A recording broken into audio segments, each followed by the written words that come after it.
नमस्कार साथियों, Delhi IAS academy के यूट्यूब प्लेटफॉर्म पर एक बार फिर आपका स्वागत।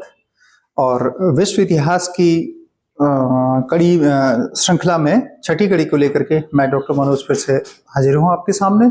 और आज बहुत इंटरेस्टिंग टॉपिक पर हम चर्चा करेंगे, वो है प्रथम विश्व युद्ध। हालांकि हमारी एनसीईआरटी के सिलेबस में भी इसका कई बार जिक्र है और हमने अपने स्कूली दिनों में से पढ़ा होगा आप में से कई लोगों ने। फिर भी यूके ट्रिपल एससी के एग्जाम में जो महत्वपूर्ण फैक्ट पूछे जा सकते हैं उन पर कुछ चर्चा करेंगे हम।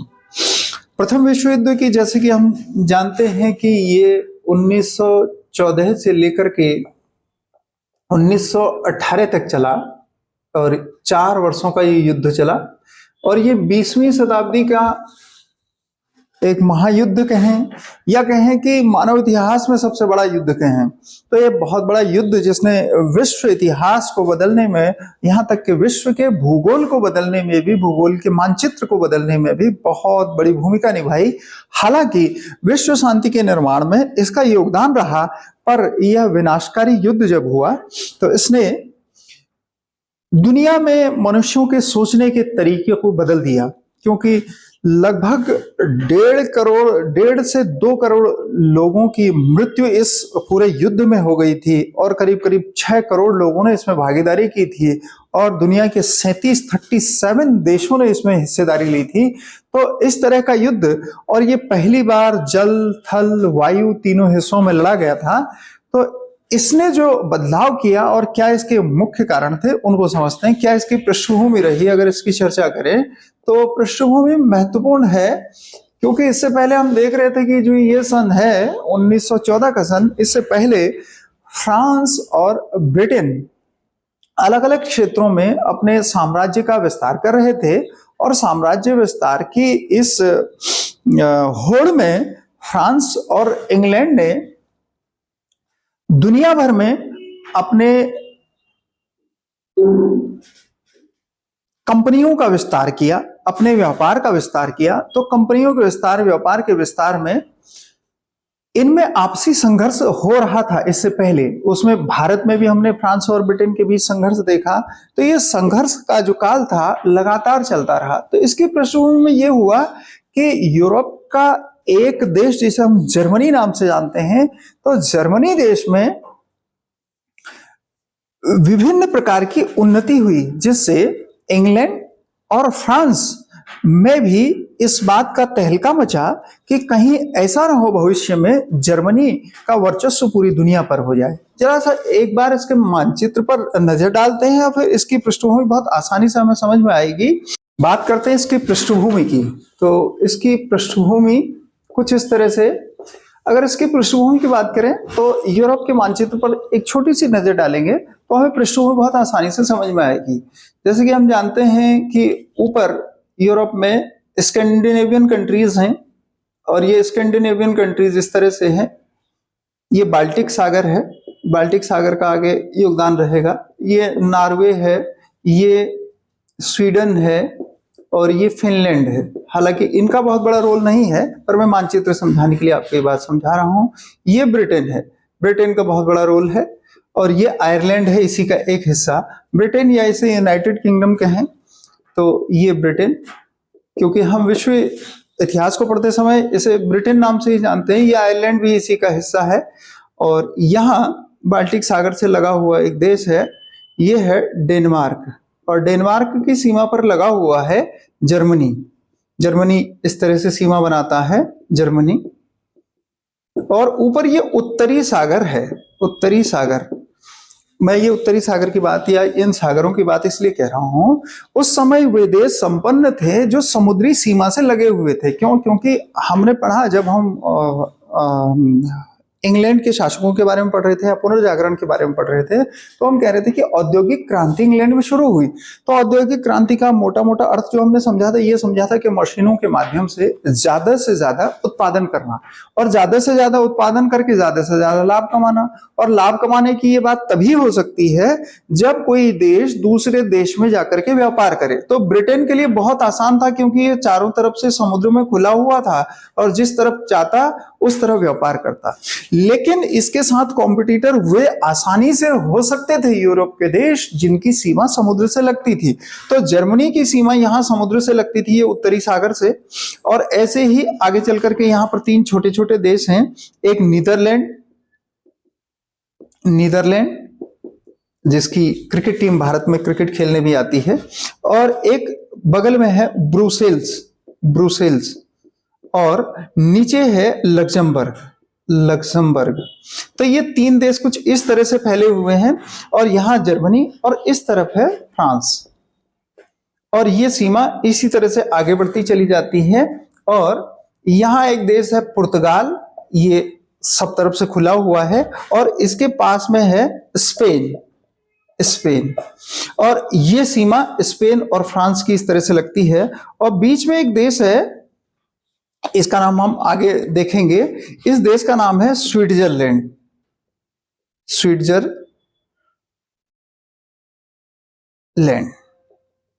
ये स्विट्जरलैंड की राजधानी जेनेवा है। जेनेवा का नाम हम बहुत सारे अंतर्राष्ट्रीय संगठनों के मुख्यालय के रूप में जानते हैं। वो वजह यह है कि जेनेवा में ज्यादातर मुख्यालय इसलिए हैं, यूरोप का केंद्र है, इसलिए ये है। तो ये जर्मनी की सीमा यहां इस तरह से स्विट्जरलैंड से लगती है। इधर आगे जाते हैं तो एक देश है ऑस्ट्रिया में ये जर्मनी की सीमा ऑस्ट्रिया से भी लगती है इस तरह से। हालांकि इधर बहुत सारे देश हैं, मैं उनका जिक्र नहीं कर रहा, मैं आपको ये जर्मनी की बात कर रहा हूं, सॉरी, जर्मनी की। तो जर्मनी एक बड़ा देश है।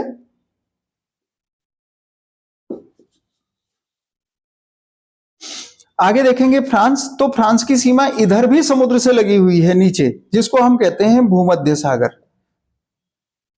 इसका मतलब हुआ कि फ्रांस के पास अपॉर्चुनिटी थी कि वो दोनों तरफ से, इधर उत्तरी सागर से और इधर नीचे की तरफ से भी अपने व्यापार को कर सकता था, समुद्री व्यापार को कर सकता था। और इधर देखेंगे कि बहुत सारी सीमा इससे इटली की लगी हुई है। ये नीचे देश है इटली। जिन जिन देशों का इस पूरे युद्ध में बहुत योगदान रहा, उन्हीं की मैं बात केवल कर रहा हूं आपसे। तो नीचे वाला हिस्सा ये इटली का है, और इटली, ऑस्ट्रिया, इस तरह से देखेंगे तो इसके बगल में एक देश है, उसको कहते हैं हम हंगरी, और हंगरी से नीचे बेलारूस एक देश है, और बेलारूस से नीचे एक देश है सर्बिया। और इसी सर्बिया से ये बात शुरू हुई थी प्रथम विश्व युद्ध की, लेकिन उसके बैकग्राउंड में भी बहुत सारी बातें थी। पर उस समय का तात्कालिक कारण रहा था कि ऑस्ट्रिया के एक राजकुमार सर्बिया घूमने गए थे, और सर्बिया में उनकी हत्या हो गई थी। वहां एक एजेंसी थी जिसका नाम था काला हाथ। ऐसा बताया जाता है कि वहां का जो राजकुमार था उसकी हत्या, जिसको आर्क ड्यूक फर्डिनेंड कहते हैं, ऑस्ट्रिया का राजकुमार आर्क ड्यूक फर्डिनेंड, चूंकि युद्ध होने के समय में इसका नाम महत्वपूर्ण है, इसलिए हो सकता है आपसे पूछ ले कि आर्कड्यूक फर्डिनेंड का संबंध किस देश से है। ये ऑस्ट्रिया का था, और ये सर्बिया घूमने गया था, और इसकी हत्या हो गई। यही प्रथम विश्व युद्ध के होने का तात्कालिक कारण था। मतलब हुआ उस समय तो यही हुआ था, पर ऐसा नहीं था कि ये आर्कड्यूक फर्डिनेंड की हत्या न होती तो विश्व युद्ध न होता, क्योंकि विश्व युद्ध का कारण कुछ और था। कारण क्या था? वही साम्राज्यवाद, दुनिया के दूसरे देशों में कब्जा करके कच्चा माल और सस्ता श्रम इकट्ठा करने के लिए ये जो संघर्ष चल रहा था इन जर्मनी का, फ्रांस का और ब्रिटेन का, ये 3 शक्तियां मुख्य रूप से इसके केंद्र में थी। हालांकि हम जब इससे पहले पढ़ रहे थे तो ये देख रहे थे कि फ्रांस और ब्रिटेन ही मुख्य शक्तियां थी, तो अचानक जर्मनी कहां से आ गया? तब कहानी आती है, मैं इसकी पृष्ठभूमि की आपको बात कर रहा हूं। ये सन है 1871 का। 1871 में जर्मनी के शासक हुए बिस्मार्क, और बिस्मार्क ने पूरे बिखरे हुए जर्मनी को एक सूत्र में बांध दिया, और यहां करीब करीब 39 छोटे छोटे स्टेट्स थे, राज्य, उनको इकट्ठा कर दिया जो जर्मन भाषा बोलते थे। तो जर्मन भाषा के आधार पर पूरी जर्मनी के एकीकरण का श्रेय बिस्मार्क को दिया जाता है। इसीलिए आपने देखा होगा भारत में सरदार पटेल को भारत का बिस्मार्क कहते हैं। सरदार पटेल को भारत का बिस्मार्क कहते हैं। देखिए विश्व इतिहास हमारे सिलेबस में है, इसलिए इसलिए सरदार पटेल पर ये जो क्वेश्चन भारत का बिस्मार्क ये पूछा जा सकता है तो हमें लगेगा हिस्ट्री के हिसाब से महत्वपूर्ण है, पर ऐसा हो सकता है कि वो बिस्मार्क से जोड़ करके ये पूछे। हालांकि धारा 370 के उस हिस्से के हट जाने के बाद, यानी विशेष राज्य का जो दर्जा है जम्मू कश्मीर को जो मिला हुआ था, उसके हट जाने के बाद सरदार वल्लभ भाई पटेल वैसे भी प्रश्नों के केंद्र में हैं, और लेकिन इस नाते कि विश्व इतिहास में उन्हें शामिल किया गया है इस प्रथम विश्व युद्ध को, और उसमें बिस्मार्क की भूमिका बहुत महत्वपूर्ण थी। हुआ क्या कि इसके बाद जर्मनी के इस हिस्से में, यहाँ जहां ये फ्रांस का कब्जा था, ये वाले बहुत सारे छोटे छोटे स्टेट जो थे वो जर्मनी में शामिल हो गए। मतलब ये थे तो फ्रांस के, लेकिन जब बिस्मार्क ने ये बताया कि हम सब जर्मन बोलने वाले जर्मनी के एकीकरण के लिए, जर्मनी की समृद्धि के लिए काम करेंगे, तो ऐसा ही हुआ। ये 39 छोटे छोटे स्टेट एक होकर के जर्मनी की समृद्धि में काम करने लगे, और जर्मनी ने बहुत सारा उत्पादन किया, प्रोडक्शन किया और अपना निर्यात बढ़ाया। तो असल कंपटीशन यह था कि साम्राज्यों के विस्तार में जर्मनी का उदय हो गया, और ये फ्रांस और ये ब्रिटेन के साथ इसका संघर्ष शुरू हुआ। हम देखते हैं आगे चल करके पढ़ेंगे इसमें कि जो ये ब्रिटेन और फ्रांस आपस में दुश्मन थे, मतलब कि साम्राज्यवादी जो विस्तार की नीति थी इनकी, उसमें इनका संघर्ष था। इस वजह से इनमें आपसी तनातनी रहती थी। इस जर्मनी के उभार के कारण फ्रांस और ब्रिटेन को भी एक होना पड़ा। तो कुल कहानी इतनी कि जर्मनी का उभार मुख्य रूप से प्रथम विश्व युद्ध का कारण रहा, और इसका उभार और इसकी समृद्धि इसके लिए विनाश का कारण बनी, क्योंकि बाकी सब ये गुट एक हो गए। हम मित्र राष्ट्र, धुरी राष्ट्र भी समझेंगे, तो उनके एक होने के कारण जर्मनी को बहुत बड़ा नुकसान झेलना पड़ा। तो अब इसकी पृष्ठभूमि जब बात करते हैं तो पृष्ठभूमि यही थी कि साम्राज्यवादी विस्तार के कारण फ्रांस और इंग्लैंड के साथ इसको संघर्ष करना पड़ा, और इसी संघर्ष की उत्पत्ति हुई ये प्रथम विश्व युद्ध के रूप में। तो ये एक नाम जो आर्कड्यूक फर्डिनेंड हैं, इनके बारे में मैंने कहा, ये ऑस्ट्रिया के राजकुमार थे और सर्बिया घूमने गए थे, तो इनकी हत्या हो गई। इनकी हत्या 28 जुलाई 1914 को हुई। 28 जुलाई 1914 को, और यही शुरुआत थी। और इस बात पर क्या हुआ कि ऑस्ट्रिया ने सर्बिया पर हमला बोल दिया। ऑस्ट्रिया ने सर्बिया पर हमला बोला, तो इसके समर्थन में चूंकि जर्मनी, ऑस्ट्रिया और हंगरी ये तीनों का अलायंस था, और इन तीनों के अलायंस में हम देख रहे हैं कि ऑस्ट्रिया का राजकुमार मारा गया और इसने सर्बिया पर हमला कर दिया। तो इसका मतलब था कि जर्मनी इसके पक्ष में था। तो हमने देखा कि जर्मनी, ऑस्ट्रिया और हंगरी ये एक थे, और इधर इटली ने भी इनका साथ दिया।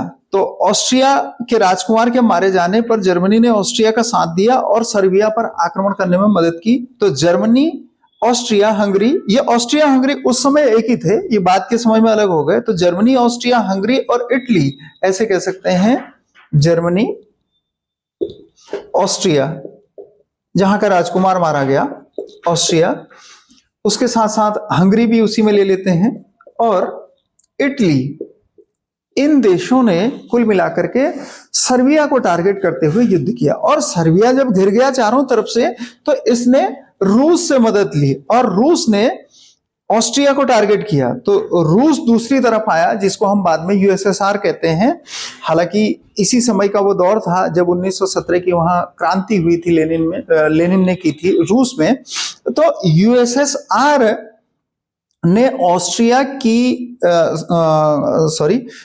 सर्बिया की मदद में अपनी सेना उतारी, और इसकी मदद में बाद में, चूंकि आपको ये मैंने कहा कि इसकी पृष्ठभूमि ऐसी तैयार हुई कि फ्रांस से संघर्ष था। यहाँ ये जो जर्मनी का एकीकरण किया था बिस्मार्क ने, तो फ्रांस तो इसका दुश्मन पहले से था, और ब्रिटेन ये चाहता ही था, क्योंकि इसके पूरी दुनिया में जो व्यापार था वो कमजोर हो रहा था। तो जर्मनी को दबाना ये भी चाहता था, और इधर फ्रांस भी चाहता था। तो ब्रिटेन, फ्रांस और इधर रूस, 3 देश ब्रिटेन, फ्रांस और रूस। बाद में 1917 में यूएसए ने भी इसमें भाग लिया। 1917 में तो ये देश जो शक्तिशाली देश है उस समय, ये एक हो गए और इन्हीं को कहते हैं मित्र राष्ट्र। मित्र राष्ट्र। आपसे प्रश्न पूछा जाना है कि निम्न में से कौन एक मित्र राष्ट्र नहीं है। हालांकि मैंने आपको कहा था कि इसमें 37 देशों ने भाग लिया था, 37 देशों ने, ऐसा। पर इन सबसे प्रश्न नहीं बनेगा। प्रश्न यही बनेगा इनमें से जो ये महत्वपूर्ण ये 4 देश मैं आपको बता रहा हूं या इसमें से बता रहा हूं, इन्हीं को कहते हैं धुरी राष्ट्र या एक्सिस कंट्रीज, या इनको कहते हैं सेंट्रल पावर्स। धुरी राष्ट्र। धुरी राष्ट्र इसलिए कह रहे हैं, ये जो युद्ध का केंद्र था वो इतने में था, मतलब ये सेंटर इतने में ही था। इस सेंटर में जो थे, तो आपको मैं मैप के माध्यम से इसीलिए बताना चाह रहा हूं कि हम ये जर्मनी, ये ऑस्ट्रिया हंगरी और इधर इटली को, इन 4 को समझ लें तो ये सेंट्रल पावर थी। जब जो दूसरे में कह रहा हूं मित्र राष्ट्र, ये दूर दूर थे, जैसे रूस दूर था, ब्रिटेन दूर था, ये फ्रांस दूर था और यूएसए तो और दूर था, हम इसे जानते हैं। तो ये 2 तरह के राष्ट्रों का संघर्ष हुआ और संघर्ष आगे चलता रहा, 4 सालों तक चला, स्थगित नहीं हुआ। और लगभग मैं इसे इरेज कर रहा हूं, आप इसका नोट्स जरूर बना लीजिएगा वीडियो को पॉज करके। ये आर्कड्यूक फर्डिनेंड जो है ये ऑस्ट्रिया के राजकुमार थे। ये काला हाथ जो है ये सर्बिया की एजेंसी थी। ये माना जाता है कि ऑस्ट्रिया के राजकुमार की हत्या इसी ने की थी। और ये 28 जुलाई 1914 का वो समय था जिस समय इस राजकुमार की हत्या हुई। और ये 39 राज्यों का एकीकरण बिस्मार्क ने किया था। बिस्मार्क ने जिस तरह से जर्मनी में 39 राज्यों का एकीकरण करके जर्मनी का निर्माण किया था, उसी तरह से भारत में सरदार पटेल ने राज्यों को एक करके भारत का निर्माण किया, इसलिए उन्हें भारत का बिस्मार्क कहा जाता है। और धुरी राष्ट्र में उन देशों को शामिल किया जाता है जो वहां पर केंद्र में थी, यानी जर्मनी, ऑस्ट्रिया, हंगरी और इटली, जो संघर्ष कर रहे थे सर्बिया के खिलाफ। और सर्बिया का मतलब जिसने राजकुमार की हत्या कर दी थी ऑस्ट्रिया के, और इसके समर्थन में रूस उतरा और शक्तिशाली देश ब्रिटेन और फ्रांस उतरे और बाद में इसमें अमेरिका शामिल हो गया। इन्हीं को हम कह रहे हैं मित्र राष्ट्र। तो मित्र राष्ट्र और धुरी राष्ट्र में से हमसे प्रश्न पूछा जाएगा। ये पृष्ठभूमि, ये प्रारूप इसका रहा और अंततः हुआ ये कि जर्मनी को बहुत बड़ा नुकसान झेलना पड़ा। असल में क्या था कि ये मित्र के समर्थन में युद्ध में उतर गया और मित्र के समर्थन में युद्ध में उतरने पर जो इसने नुकसान झेला, उसके बाद अंततः हुआ ये कि इसे हार माननी पड़ी और एक संधि हुई इसके बाद, जिसे हम कहते हैं वर्साय की संधि।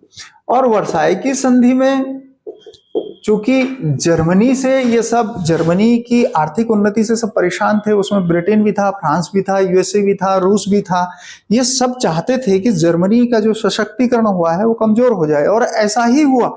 जर्मनी को सबसे ज्यादा नुकसान हुआ। वर्साय की संधि हुई और वर्साय की संधि हुई 28 जून 1919 को। ये सन आपसे पूछा जाएगा, 28 जून 1919 को। वही समय है ये भारत में जब जलियांवाला बाग हत्याकांड हो रहा था 1919 में।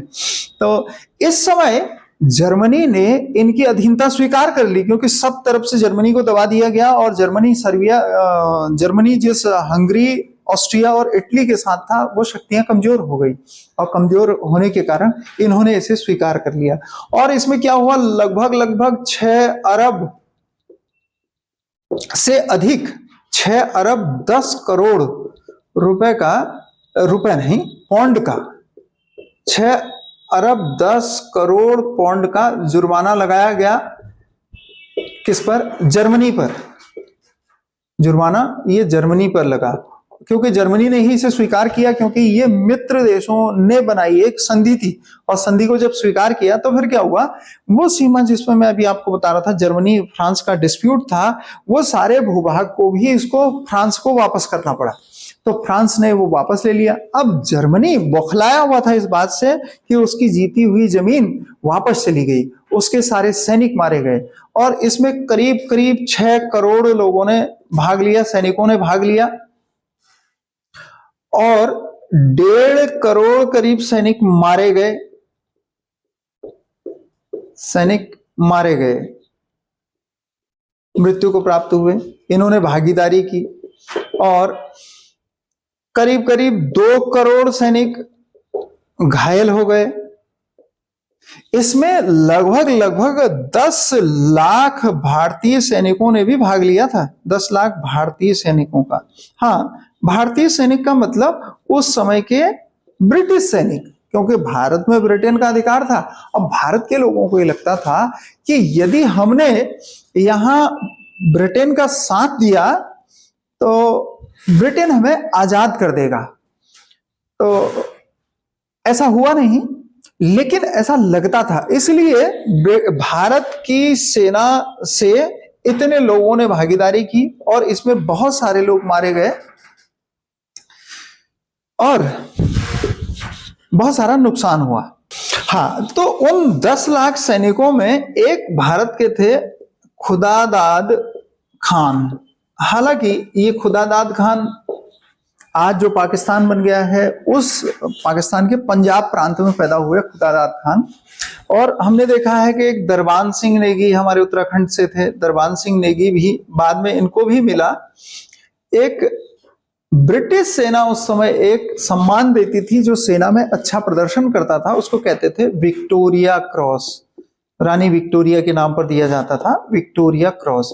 तो ये प्रश्न एक बनता है कि विक्टोरिया क्रॉस, प्रथम विश्व युद्ध में विक्टोरिया क्रॉस प्राप्त करने वाले भारतीय सैनिक कौन थे? तो हम कहेंगे खुदादाद खान थे, ठीक। और एक दरबान सिंह नेगी को भी बाद में विक्टोरिया क्रॉस मिला। तो इसमें प्रथम द्वितीय तो नहीं आएगा, लेकिन उत्तराखंड के व्यक्तियों के नाम में दरबान सिंह नेगी का नाम हमसे पूछा जाएगा। तो इस तरह से हम देख रहे हैं कि वर्साई की संधि के साथ, वर्साई की संधि मतलब 28 जून 1919 को ये युद्ध पूर्णतः समाप्त हुआ। हालांकि 1818 में ही ये समाप्त होने की स्थिति में आ गया, क्योंकि जनधन की बहुत सारी हानि हुई थी। तो 28 जून 1919 ये सन याद रखने का है, क्योंकि वर्साई की संधि वो निर्णायक संधि है जिससे जर्मनी ने पराजय स्वीकार की और विश्व युद्ध का अंत हो गया। लेकिन विश्व युद्ध का अंत केवल इतने से नहीं हुआ। उस समय अमेरिका के राष्ट्रपति थे वुड्रो विल्सन। मतलब इसकी अगर कहें, एक अगर सब हेडिंग आप बनाना चाहें कि इसकी उपलब्धि क्या थी, प्रथम विश्व युद्ध की उपलब्धि क्या थी, तो हम ऐसा कह सकते हैं कि league of Nations, league of Nations, Nations ये एक संगठन था अंतरराष्ट्रीय स्तर पर। सारे देशों ने, जितने लोग इसमें शामिल थे, उन लोगों ने ये सोचा कि इतनी सारी जनधन की हानि हो गई है, कैसे अब युद्ध को समाप्त किया जाए, भविष्य में ऐसा युद्ध ना हो ताकि सबको इतना नुकसान ना हो। तो सब ने मिलकर के एक संगठन बनाया जिसको लीग ऑफ नेशंस या हिंदी में इसे राष्ट्र संघ कहते हैं, राष्ट्र संघ का निर्माण किया। और राष्ट्र संघ का निर्माण, इसकी जो प्रेरणा थी, ये अमेरिका के राष्ट्रपति वुड्रो विल्सन ने दी थी, वुड्रो विल्सन। तो हमसे सीधा सीधा प्रश्न पूछा जाएगा कि इसकी प्रेरणा किसने दी, इसका सुझाव किसने दिया, इसके जन्मदाता कौन हैं? तो वुड्रो विल्सन कौन है? ये यूएसए के राष्ट्रपति हैं, यूएसए के राष्ट्रपति। यूएसए के राष्ट्रपति ने कहा कि हमें एक ऐसा समूह बनाना चाहिए जो विश्व में शांति के प्रयास करेगा। और विश्व में शांति के प्रयास करने वाला यह संगठन 10 जनवरी 1920 को बना था। 10 जनवरी 1920। भारत में इसी समय असहयोग आंदोलन शुरू हुआ 1920 के समय में ही। तो 10 जनवरी 1920 का दिन बड़ा ऐतिहासिक दिन था, क्योंकि इस दिन लीग ऑफ नेशंस की स्थापना हुई और विश्व युद्ध तो इसी दिन खत्म हो गया 28 जून 1919 को। तो शांति की जरूरत तो थी, पर शांति के लिए जो जिस संगठन की आवश्यकता थी वो लीग ऑफ नेशंस था, वो बना। और इसका मुख्यालय आपसे पूछा जाएगा, तब मैं आपको जिस समय मैप से समझा रहा था कि ये स्विट्जरलैंड जो है ये यूरोप के केंद्र में है, तो उसी स्विट्जरलैंड की राजधानी जेनेवा में इसका मुख्यालय बनाया गया, किसका? लीग ऑफ नेशंस का। और इस तरह से प्रथम विश्व युद्ध का अंत हो गया। तो आप इसके महत्वपूर्ण प्रश्नों को याद कर लें। इसके तात्कालिक कारण यानी ऑस्ट्रिया के राजकुमार की मृत्यु, सर्बिया के काला हाथ एजेंसी द्वारा करना, और इसमें जो मित्र राष्ट्र और धुरी राष्ट्र हैं, जो अलायंस पावर्स और सेंट्रल पावर्स हैं, उनके नाम आपको याद कर लेने होंगे। एक बार छोटी सी उसकी लिस्ट बना लीजिएगा, वो आपके लिए बहुत उपयोगी रहेंगे। उसमें से पूछेगा कौन धुरी राष्ट्र नहीं है और कौन मित्र राष्ट्र में शामिल नहीं है, पूछेगा तो 3 नाम एक होंगे और 1 नाम एक होगा। एक बार उसे नोट कर लेंगे तो आपके बहुत काम आएगा। उसके अलावा ये कुछ सन है जो ये 28 जून 1919 है, और या मैंने कहा कि इसकी शुरुआत जो विश्व युद्ध की शुरुआत हुई 28 जुलाई 1914 को, तो ये सन हमारे लिए महत्वपूर्ण हो जाएगा। ठीक है, इस तरह से।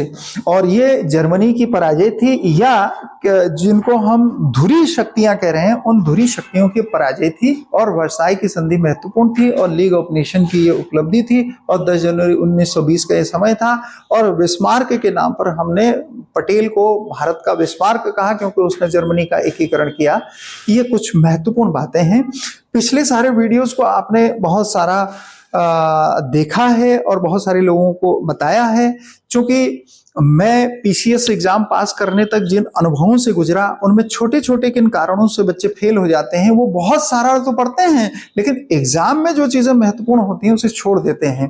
तो एग्जाम में जो चीजें महत्वपूर्ण हैं, केवल उन चीजों की मैं आपसे चर्चा कर पाऊं, इसलिए इन वीडियोस को बनाया जा रहा है। और आप लोगों ने इनको बहुत सराहा है, ये अच्छी बात है। इससे पता चलता है कि आप लोग डेडिकेटेड प्रिपरेशन के लिए तैयार हैं। इसलिए हम कहते हैं कि दिल्ली आईएएस एकेडमी चाहती है, सपना आपका, सच हम करेंगे। तो थैंक यू सो मच। हम लोग मिलते हैं अगले वीडियो में।